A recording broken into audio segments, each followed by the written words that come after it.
नमस्कार मित्रों, भास्कर योगफल ज्योतिष केंद्र यूट्यूब चैनल पर एक बार पुनः आप सभी का स्वागत है। आज जो मैं विषय आप लोगों के बीच लेकर के आया हूँ, बहुत ही संवेदनशील, बहुत ही महत्वपूर्ण और प्रत्येक आदमी को समझने योग्य विषय है। आज का जो विषय है वो है धन योग और उस पे विशेष चर्चा। एक जन्म पत्रिका मेरे पास भेजी जाती है, मेरे कोई क्लाइंट के माध्यम से ये बंधु मुझ तक पहुंचते हैं, मुझे फ़ोन करते हैं, मुझे बताते हैं कि इनके साथ एक परेशानी ने घेर रखा है। क्या है इनकी परेशानी? तो ये जीवन में धन के प्रति निराश रहे हैं और अपनी पत्रिका में ये धन योग को खोजते रहे। तो बहुत सारे वीडियो यूट्यूब पे इन्होंने देखा।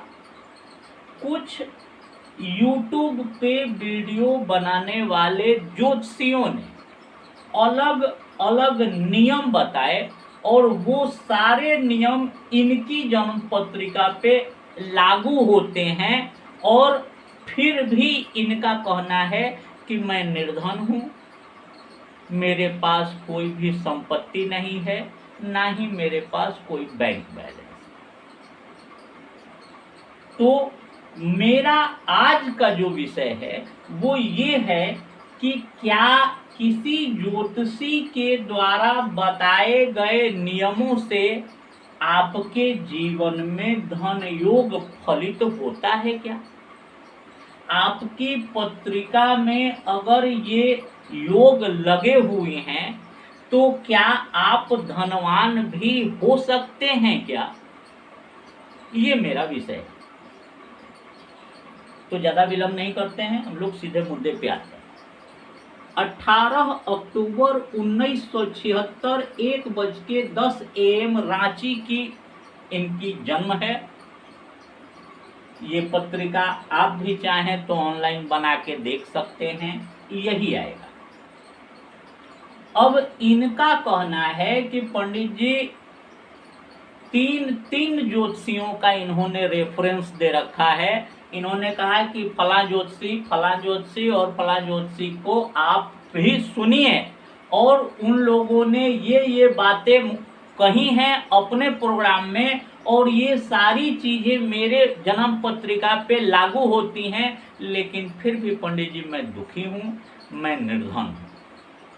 और अगर इन सभी कारणों के लगने के बाद भी मेरे जीवन में धन नहीं आ रहा है तो मेरे जीवन में धन आएगा भी या नहीं आएगा, और अगर आएगा तो कब आएगा? तो पहले तो मैं इन तीनों ज्योतिषियों के कहे गए विश्लेषण को आपको समझा दूं, फिर मैं आपको बतलाऊंगा कि सही धन योग देखने का तरीका क्या है। कोई भी जन्म पत्रिका आपके पास आती है तो उस जन्म पत्रिका को किस प्रकार से हम लोग विश्लेषण कर सकते हैं, किस प्रकार से हम लोग जान सकते हैं कि हाँ सचमुच में इस आदमी के पास धन आएगा, धन योग लगा हुआ है। एक ज्योतिषी महोदय कहते हैं कि केंद्र के स्वामी त्रिकोण के स्वामी से संबंध बना लें। केंद्र का ये घर, ये घर, ये घर और ये घर, केंद्र के स्वामी अगर त्रिकोण के स्वामी से संबंध बना ले तो ये केंद्र त्रिकोण राजयोग बनता है। इसको उन्होंने कहा, या फिर त्रिकोण के स्वामी का केंद्र के स्वामी से संबंध बन जाए तो केंद्र का मतलब विष्णु स्थान, यानी ये चारों विष्णु स्थान हो गए, और त्रिकोण का मतलब यानी ये पंचम भाव और ये नवम भाव, ये लक्ष्मी स्थान हो गए। तो ये कहते हैं कि केंद्र और त्रिकोण का आपसी संबंध विष्णु लक्ष्मी योग के नाम से जाना जाता है और जिस आदमी की जन्म पत्रिका में ये योग बनता है वो आदमी निश्चित रूप से धनाढ्य होते हैं। आप इनकी पत्रिका पर भी थोड़ा सा गौर फरमाएं। इनका कहना है कि त्रिकोण का स्वामी मंगल केंद्र स्थान में आकर के बैठ गए। त्रिकोण का स्वामी मंगल केंद्र के स्थान में आकर के बैठ गए, यानी केंद्र त्रिकोण राजयोग मेरी जन्म पत्रिका में लग गया, यानी विष्णु लक्ष्मी योग का निर्माण मेरी पत्रिका में हो गया। लेकिन मैं पंडित जी निर्धन हूं, मैं निर्धन हूं। अब देखिए दूसरे ज्योतिषी ने क्या कहा।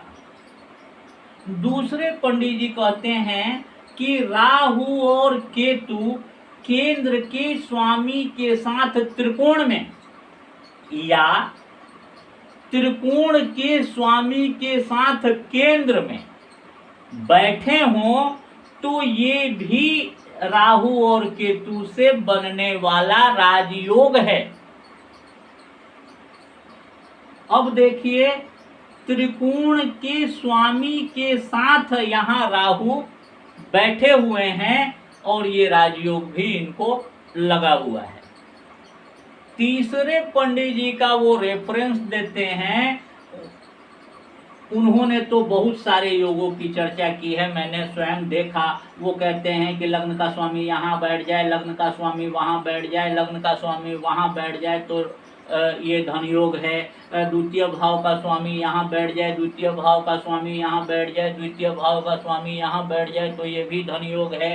तृतीय भाव का स्वामी यहाँ चला जाए तो धन योग है। चतुर्थ भाव का स्वामी यहाँ चला जाए तो धन योग है। पंचम भाव का स्वामी यहाँ चला जाए तो धन योग है। इस प्रकार से वो न जाने कितने धन योग बताते हैं। कुछ धन योग जो उन्होंने बताए और जो इस पत्रिका में लगे हुए हैं, मैं सिर्फ उनकी बातें करता हूँ। लग्न के स्वामी लग्न में हो तो ये एक धन योग है उनके अनुसार। यहाँ लग्न का स्वामी बनते हैं चंद्रमा, लग्न में ही उपस्थित हैं। आप देख सकते हैं लग्न के स्वामी, लग्न 4 नंबर से शुरू होता है, कर्क लग्न की पत्रिका है और लग्न का स्वामी चंद्रमा जो है लग्न में ही विद्यमान है। इसका मतलब इनका ये नियम इस पत्रिका पे लागू हो गया, तो ये धन योग है। लेकिन ये महाशय कहते हैं कि सर मैं तो निर्धन हूं। दूसरा वो बोलते हैं कि धन भाव के स्वामी चतुर्थ में चले जाएं। ये धन भाव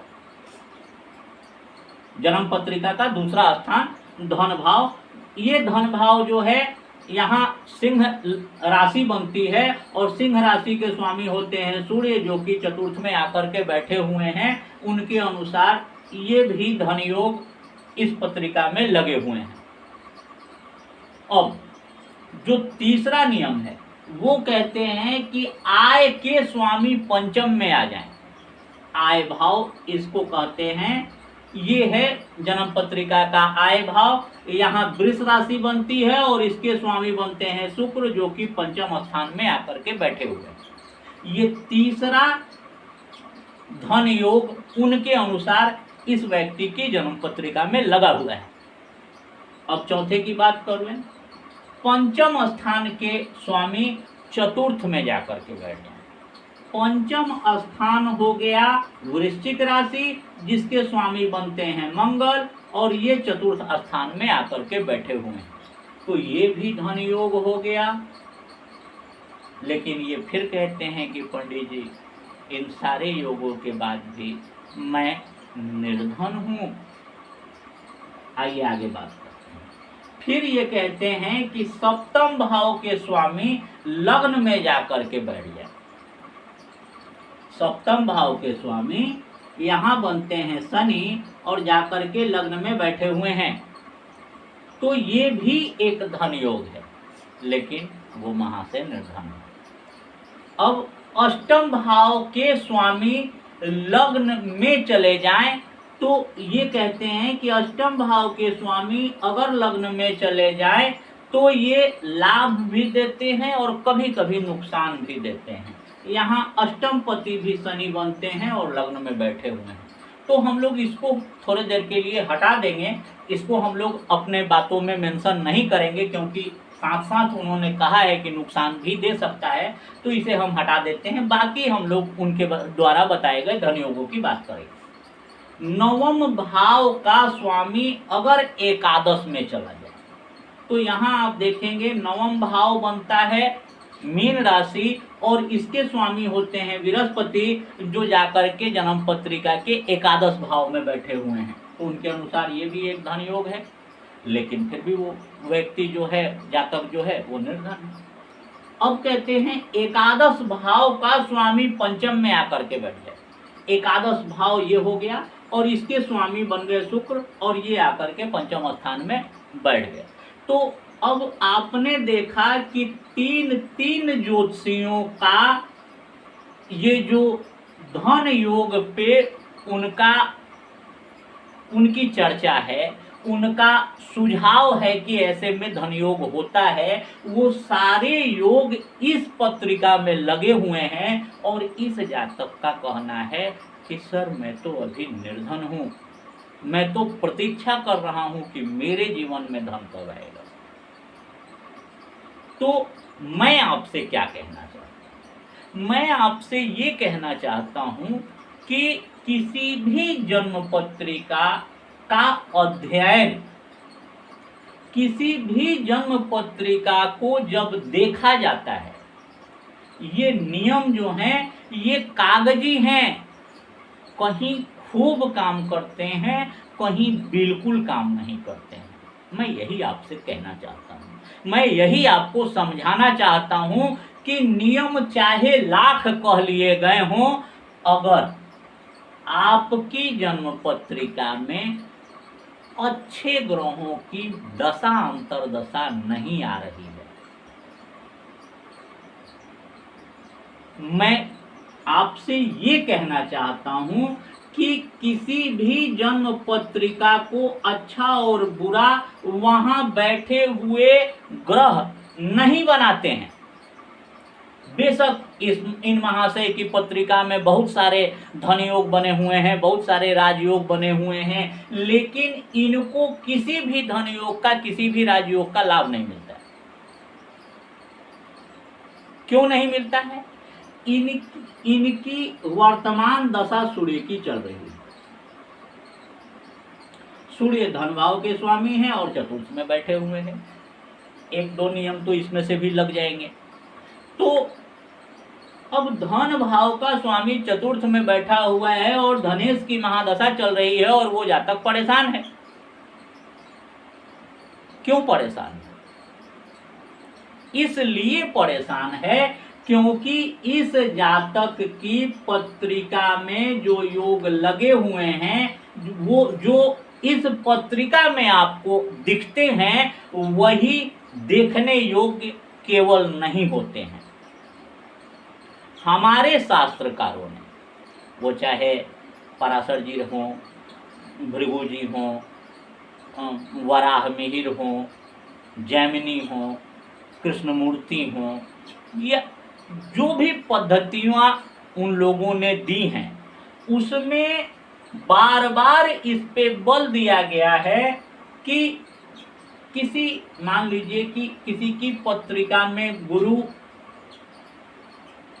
आपको धन देने के लिए प्रॉमिस कर रहे हैं, आपको धन ये देंगे, और इस गुरु की महादशा आपके 14 साल के होने तक ही समाप्त हो गई।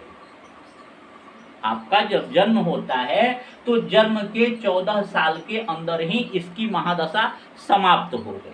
अब ये गुरु आपको धन देने के लिए तो प्रॉमिस करते हैं, लेकिन वो दशा जो है, कोई भी ग्रह अपनी दशा अंतरदशा में फल देता है, तो इनकी दशा तो बचपन में ही निकल गई। जब उम्र था खेलने का, जब उम्र था पढ़ाई का, उस वक्त ये धन देने के लिए आ रहे थे। कैसे लेगा कोई जाता? या इसी गुरु की महादशा उनको लगती है सबसे अंत में, 84 साल के उम्र में, जब शरीर भी काम करना बंद कर देता है। शरीर के तंतु जो हैं व्यक्ति को बीमारियों से ग्रसित कर लेते हैं, उस वक्त इनके गुरु की महादशा ऑपरेट होती है। अब ना तो इस व्यक्ति के शरीर में सकारात्मक बदलाव हो सकते हैं और ना ही सकारात्मक समय इनके पास रह गया। तो ये दशा थी तो बहुत अच्छी, लेकिन ये निष्प्रभावी हो जाती है। अब इसी गुरु की महादशा आपके 30 वर्ष की आयु से शुरू होती है और 46 वर्ष की आयु तक समाप्त हो जाती है। क्या होगा? ये पूरी तरह से सकारात्मक समय है और इस समय को पूरे जोशो खरोश के साथ आप काम करेंगे और इसके बेहतर से बेहतर परिणाम आप लेने में सक्षम हो जाएंगे। ठीक है? तो मैं ये कहना चाहता हूं कि किसी भी जन्म पत्रिका का जो मूल बेस होता है वो होता है दशा। अब दूसरी बात, जैसा कि शास्त्रकारों ने कहा है कि जन्म पत्रिका आपके हाथ में आ गई, आप देख रहे हैं शुक्र ये प्रॉमिस कर रहा है, मंगल ये प्रॉमिस कर रहा है, गुरु ये प्रॉमिस कर रहा है, तो शास्त्रकारों ने कहा कि भैया आप नवमांश पत्रिका का भी थोड़ा सा अध्ययन कर लें। उससे पता चल जाएगा कि यहाँ बैठा हुआ, अब मान लीजिए ये सूर्य इस राशि में, तुला राशि में नीच के हो जाते हैं। यहाँ इस पत्रिका में ये सूर्य तुला राशि में नीच के होकर के बैठे हैं और हमने मान लिया, ऐसा है नहीं लेकिन मान लिया कि हम इनकी नवमांश पत्रिका बनाते हैं और वहाँ ये सूर्य मेष राशि में जाकर के बैठ जाते हैं, तो वहाँ जाकर के उच्च हो गए। अब दिखते तो वो यहाँ थे कि वो नीच के हैं, कमजोर हैं, अच्छा परिणाम नहीं देंगे, लेकिन जब सूर्य की दशा अंतर्दशा आती है तो इस व्यक्ति को बड़े अच्छे परिणाम मिलते हैं। ये दूसरा फैक्टर हो गया। अब तीसरे फैक्टर की हम लोग बात करें। आपके शास्त्रकारों ने कहा है, अब जो लोग नहीं पढ़ते हैं, जो लोग इस पे विचार ही नहीं करते हैं, जो लोगों ने कसम खा रखा है कि लोगों को गुमराह करेंगे, तो उनकी मैं क्या बात करूं।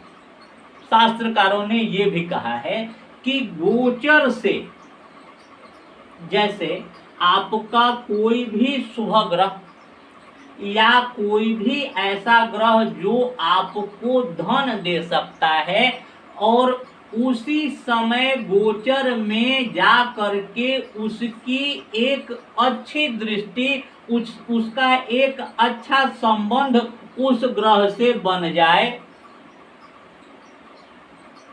तो ये भी धन प्रदायक हो जाता है। कैसे होता है?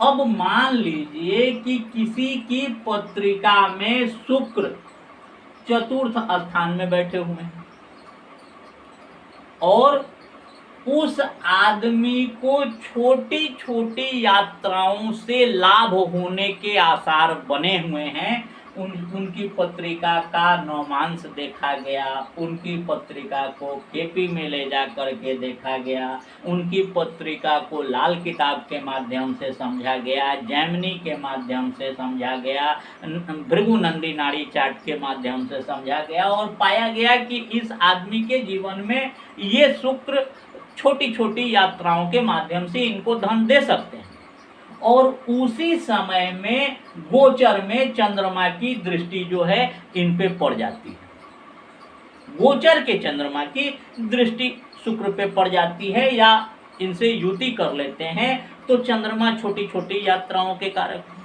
अब ये जो है छोटी छोटी यात्राएं ये एक्टिव हो गई गोचर से, और गोचर से एक्टिव होने के बाद ये शुक्र जो आपकी पत्रिका में प्रॉमिस कर रहा था अब आपको धन देने लगा।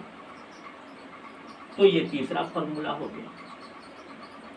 इस तरह से बहुत सारे फॉर्मूले हैं, जैसा कि मैंने कहा केपी एस्ट्रोलॉजी, वैदिक ज्योतिष वराह मिहिर हो गए, और आपके जैमिनी सिद्धांत, आपकी लाल किताब सिद्धांत, आपके जो हैं भृगुनंदी नाड़ी सिद्धांत। तो ये अलग अलग सिद्धांत हैं, अलग अलग पद्धतियां हैं, और इन सारे पद्धतियों का निचोड़ ये जन्म पत्रिका है।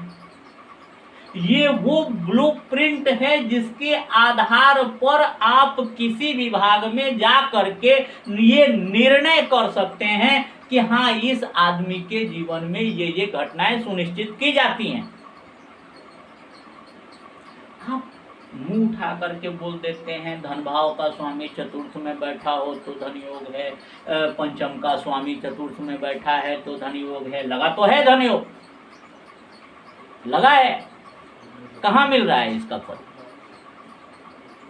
ऐसे नहीं होता है। जन्म पत्रिका को जब तक डीप एनालिसिस नहीं किया जाए, सूक्ष्म निर्णय नहीं किया जाए, तब तक ये कहना कि किसी व्यक्ति के जीवन में ऐसा है तो ऐसा हो जाएगा, संभव नहीं है। मैं आपसे यही निवेदन करना चाहता हूं, मैं आपको सजग करना चाहता हूं ऐसे लोगों से जो पूरी तरह से कमर्शियल बातें करते हैं, आपको एक सूत्र में बांध। अब आपकी पत्रिका में नवम भाव का स्वामी एकादश में बैठा हुआ है, आप क्या करेंगे? फटाक से इन ज्योतिषी महोदय को कॉल लगाएंगे, हेलो पंडित जी, ऐसी ऐसी बात है, मेरा तो नवम भाव का स्वामी एकादश में बैठा हुआ है, आपने कहा धन योग है। ये क्लाइंट बोलाने की बातें हैं पूरी तरीके से, ये क्लाइंट के को रिझाने वाली बातें हैं, यथार्थ नहीं है। मैंने प्रूफ किया, मैंने प्रूफ किया, ये यथार्थ नहीं है। क्या है फिर यथार्थ? यथार्थ वो है दशा अंतरदशा, यथार्थ वो है नवमांश पत्रिका का अध्ययन, यथार्थ वो है केपी एस्ट्रोलॉजी और आपकी जैमिनी एस्ट्रोलॉजी, लाल किताब एस्ट्रोलॉजी और आपका जो है भृगुनंदी नाड़ी एस्ट्रोलॉजी। तो उनके माध्यम से आप जाकर के किसी के जीवन में बिना गुना गणित किए कुछ भी कहा नहीं जा सकता है। बड़े इजीली लोग आते हैं मंच पे यूट्यूब के माध्यम से और आकर के लंबी लंबी बातें कर जाते हैं। सोचिए जरा, विचार कीजिए कि इस जातक की क्या मन स्थिति रही होगी, क्या सोचता होगा ये आदमी, क्या ये व्यक्ति इस ज्योतिष विधा को गलत कहता होगा या नहीं कहता होगा? इसे तो ये लगता होगा कि सारे ज्योतिषी झूठे हैं, यथार्थ कुछ है ही नहीं, इनको देख लिया, इनको देख लिया, इनको देख लिया, सारी स्थितियां मेरे में लगी हुई हैं और मैं निर्धन हूं। बंधुओं, आपसे निवेदन करता हूं, बचें ऐसे लोगों से और सही ज्योतिषियों का चयन करें। बहुत सारे यूट्यूब पे ज्योतिषी मिल जाएंगे, आप उनको कॉल लगाएंगे तो उनके असिस्टेंट कॉल उठाते हैं। इसका मतलब उन्होंने ज्योतिष को ये भी प्राथमिकता नहीं दी कि चलो भैया किसी की बातें ही सुन ली जाए। ठीक है, आप उसको एनालिसिस कीजिएगा, उसको 4 बातें बताइएगा, आप मत बताइए, लेकिन सामने वाले की परेशानी तो सुन लीजिए। वो किस परेशानी में आपको कॉल करता है, ये व्यवस्था भी नहीं है। और खास करके ये बड़े ज्योतिषियों के साथ अक्सर ये बातें होती हैं। मेरे ही सिटी में एक ज्योतिषी हैं, उन्होंने 2 असिस्टेंट जेंट्स, 1 असिस्टेंट लेडीज को रख रखा है। और वो क्या कहते हैं, आपकी ये जो स्टोन है ये 25,000 रुपये की मिलेगी और इसको मैं बाई कुरियर जयपुर से मंगवा के दूंगा। और ख़रीदने जाते हैं वहीं होलसेल वाले के पास, जिनके यहाँ हम भी जाते हैं, जिनके यहाँ और भी ज्योतिषी जाते हैं। तो ये क्या है? आप ज्योतिष का निर्माण लोगों के भविष्य में झांक करके लोगों के भविष्य में होने वाली अनिष्ट आशंकाओं से बचाने का विकल्प बनाया गया था। और आज आप उसी ज्योतिष को पूर्णतः व्यवसाय बना के बैठे हैं। आपको इससे कोई मतलब नहीं है क्या कौन जीता है कौन मरता है। अगर आप ज्योतिष, कोई भी, मैं किसी को नाम नहीं लेता, अगर कोई भी व्यक्ति अगर ज्योतिष करता है तो सबसे पहला धर्म उसका ये बनता है, कोई किसी भी विधा में, अब डॉक्टर ही हैं तो उनको शपथ दिलवाई जाती है कि मेरा सबसे पहला काम होगा किसी का जीवन बचाना।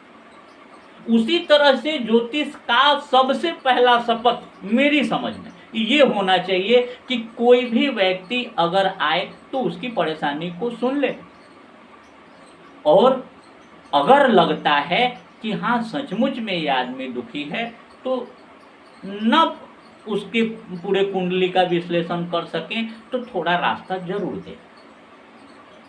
एक ज्योतिषी होने के नाते, एक डॉक्टर होने के नाते थोड़ा भी उपचार दें, थोड़ी सी भी उसको आराम महसूस होगी तो वो खुद आपका फी भरेगा, फिर आपको संपर्क करेगा। खैर, बातें बहुत लंबी की जा सकती हैं, मैं लंबा नहीं करना चाहता हूँ। मुझे लगा कि ये तो बिल्कुल ज्योतिष के साथ गलत हो रहा है, ये किसी व्यक्ति विशेष के साथ गलत नहीं हो रहा है, ये ज्योतिष के साथ गलत हो रहा है। तो मैंने सोचा कि आपको इसकी सूचना जरूर मिलनी चाहिए। मैं चाहता हूँ कि इस वीडियो को दूर दूर तक सभी लोगों में शेयर करें ताकि सभी लोग ज्योतिष के प्रति जागरूक हो सकें। ज्योतिष कौन है? जिसे प्रत्येक ज्योतिष के उपांग का पूर्ण ज्ञान है। अगर कोई नहीं जानता है, कोई व्याख्या नहीं कर सकता है संपूर्ण की, तो आप ऐसे लोगों से जो लच्छेदार बातें करते हैं उनसे बचें, अन्यथा और कुछ नहीं होगा, आप ठगे जाएंगे और ज्योतिष गर्क में जाएगा। ठीक है, फिर मुलाकात होगी, फिर बात होगी, तब तक के लिए आप सबों को मेरा प्रणाम।